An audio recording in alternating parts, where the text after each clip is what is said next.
So, mayroon tayong isang line na may coordinate na 2, 3 sa point A at saka sa point B, mayroon siyang coordinate na x at saka hindi natin alam yung y pero mayroon siyang slope na 1/2.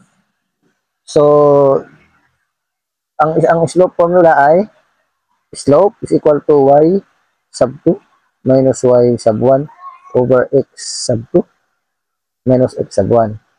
So, dito, saan ang y sub 2 dito? Ang y sub 2. So, yan ay yung y na hinahanap natin minus ang y sub 1 is yung 3 over x sub 2 itong 6 minus x sub 1 2. So ito yung atong m is equal to 1/2 is equal to y minus 3 over 4.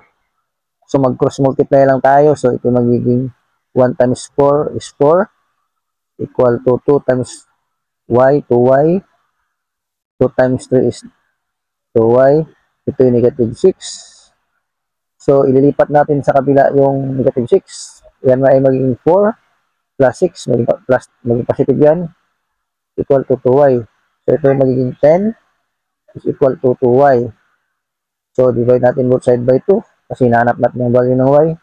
Kaya, ang y natin ay is equal to 10 divided 2 is 5.